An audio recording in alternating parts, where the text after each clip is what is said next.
천국을 주시고 인도하는 분이라는 말씀으로 함께 은혜를 나누겠습니다. 자, 우리가 마태복음을 지금 현재 이곳에서 누리는 천국이라는 주제를 가지고 계속해서 말씀을 나누고 있지요. 1장에서 4장까지는 그 천국을 우리에게 가져오시는 예수님의 탄생에 관련된 이야기를 합니다. 그리고 5장에서 7장까지는 천국 백성은 이런 자세, 이런 마음, 이런 법을 가지고 산다고 말씀하시는 그 예수님의 그 산상수훈의 말씀을 듣습니다. 그리고 8장부터 21장까지는 우리의 상태를 폭로하는 것이죠. 나병 환자로부터 시작되는 우리의 상태를 폭로하고, 그리고 그런 사람들이 치유받고, 그리고 믿음을 가질 때 우리가 그 천국을 지금 현재 이곳에서 누리는 사람이 된다라고 말씀하고 계십니다. 그리고 그 천국을 우리에게 가져다 주시는 분이 어떤 분이고 또 어떠한 모습으로 우리에게 그 천국을 가져다 줄 수 있는지를 보여주는 장면이 22장에서부터 시작되는 것이죠. 그래서 예수님은 이런 사람이다. 그리고 이런 분이시다. 그리고 그분은 하나님의 아들이시다. 그리고 사실은 그분이 하나님이신데 그 하나님이 오셔서 우리의 죄와 가난과 질병과 저주와 죽음을 위해 십자가에 달리셔서 죽으시고 우리를 그 모든 것에서 자유하게 하셨다. 그리고 너희가 전해야 될 복음이 바로 그것이다라고 말씀하시는 것을 우리가 22장부터 시작해서 28장에 걸쳐서 쭉 이렇게 우리가 있는 것을 발견하게 되는 것이죠. 그러니까 우리의 믿음은 바로 그거죠. 그분이 그것을 하셨다. 그러니까 우리가 그것을 믿을 때 그것이 내 삶에 나타나게 되고, 그 나타나게 되는 과정들이 뭐냐? 우리 안에 있는 질병들, 또 우리 안에 있는 연약함들, 또 우리 안에 있는 두려움들, 우리 안에 있는 공포, 또 우리 안에 있는 염려와 근심들을 우리가 예수를 믿는 믿음으로 이겨낼 때 거기에 평안과 기쁨이 있어 천국을 향유하는 그와 같은 인생이 된다라고 말하는 것을 우리가 읽게 되는 것입니다. 우리에게 예수님은 아담의 죄로 인해 잃어버린 모든 것을 회복시켜 주십니다. 아담이 하나님의 계명을 어김으로 잃었던 모든 것을 예수님은 하나님의 말씀에 순종함으로 다시 우리 모두에게 돌려주셨습니다. 그러니까 아담이 한 것과 정반대로 예수님께서는 하신 것이죠. 아담은 모든 것을 가진 사람이었는데 하나님의 말씀을 어겨서 에덴에서 쫓겨났죠. 그러나 예수님은 아무것도 가진 분이 아니잖아요. 우리가 성경을 보면 예수님은 나사렛이라는 촌동네에 태어나셨고 또 배운 것이 없었고 가진 것이 없었고, 그래서 우리가 이사야 53장을 보면 그는 흠모할 만한 어떤 것도 없었다 이렇게 성경이 기록하고 있고, 사람들이 저렇게 죽는 거 당연한 거야 라고 말했다고 이사야 53장이 우리에게 그것을 예언하고 있는 이유가 바로 거기에 있는 것이잖아요. 그러나 그럼에도 불구하고 예수님은 하나님의 말씀에 철저하게 순종함으로써 우리가 아담으로 인해 잃었던 그 모든 것들을 다시 우리에게 회복시켜 주셨다는 것을 성경이 우리에게 말하고 있는 것이죠. 마귀는 예수님의 이러한 사역을 방해하기 위해 많은 유혹을 합니다. 사방의 모든 것이 예수님을 실족시키기 위한 도구로 사용되는 것을 우리는 성경을 통해 보게 됩니다. 심지어는 그의 제자를 통해서도 예수님을 실족시키려고 했어요.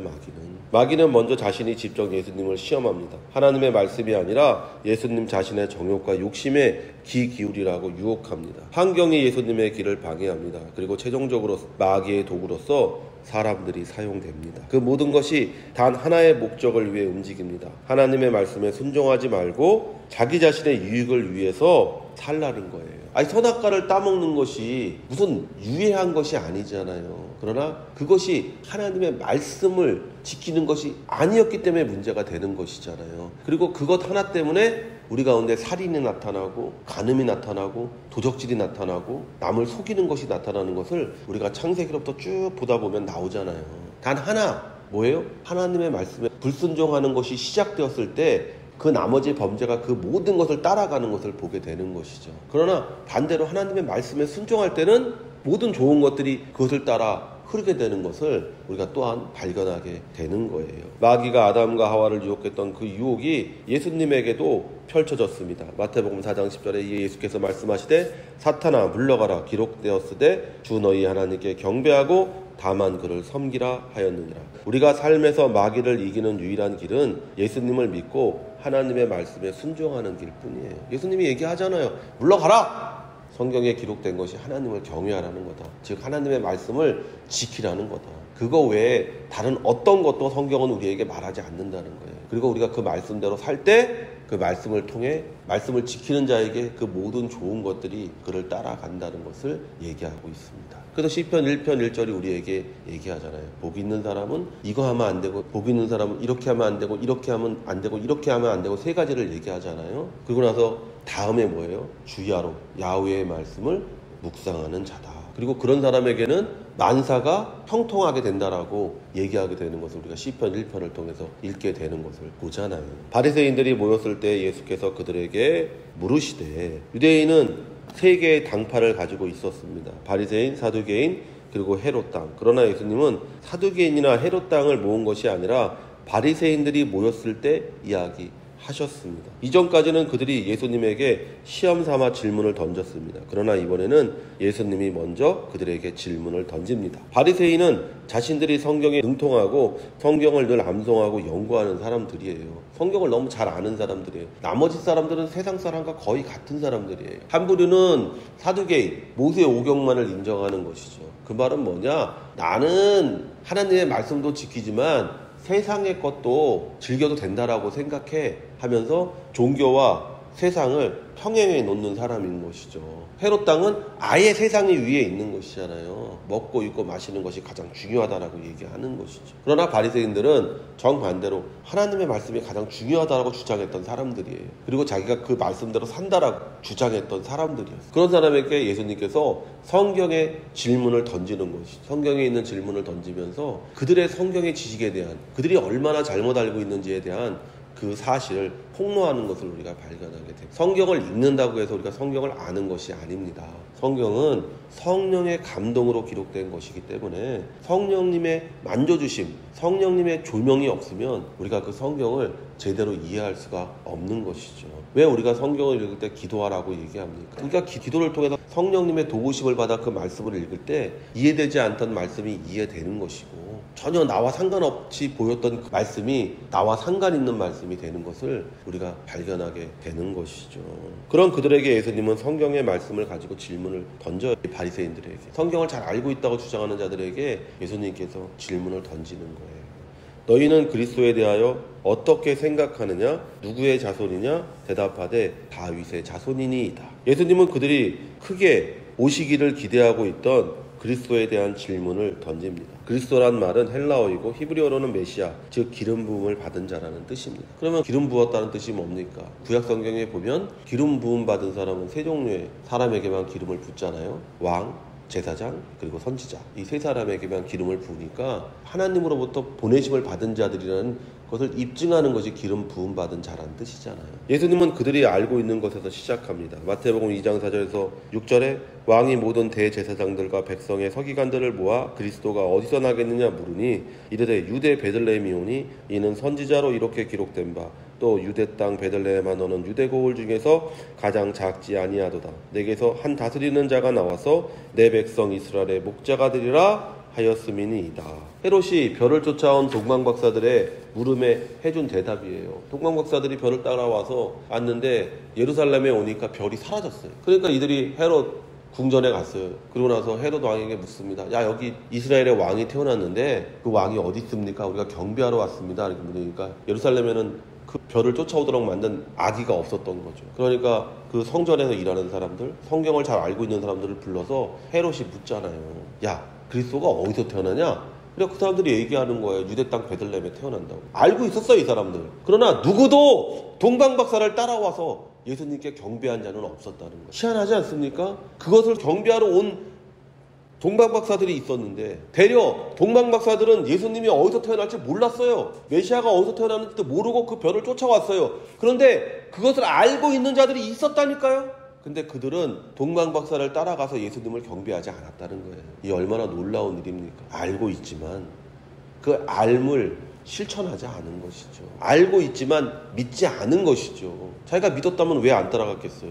그러나 바리새인은 메시아가 자신들이 원하는 모습으로 원하는 목적을 가지고 오지 않았다고 예수님을 십자가에 못 박았어요. 이 사람들이 원하는 건 뭐냐면 내가 원하는 모습으로 오기를 원했다는 거예요. 예수님이 예루살렘에 태어났어야죠. 예루살렘의 왕가에서 태어났어야죠. 그랬다면 그 사람들은 달려가서 축하 인사를 했겠죠. 그런데 베들레헴의 시골 촌동네에서 태어났다고 하니까 이 사람들은 가지 않은 거예요. 바리새인도 마찬가지입니다. 왜 예수님을 십자가에 못 박았습니까? 자신들이 원하는 사람이 아니에요. 내가 추구하는 목적과 달랐어요. 예수님이 오신 모습은. 바리새인들은 자신이 원하는 메시아의 모습이 있었습니다. 근데 예수님은 자신들이 원하는 모습과 전혀 다른 모습으로 오신 거예요.